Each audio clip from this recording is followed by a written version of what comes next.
Привіт! Це інтернет-магазин EasyMac. Зараз хочу розпакувати таку зарядку OnePlus-овську SuperVOOC на 100 Вт. І подивитися, що маємо всередині.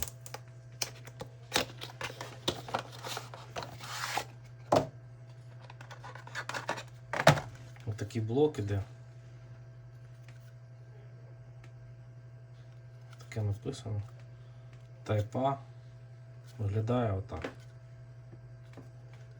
Важить. Отакий кабель іде.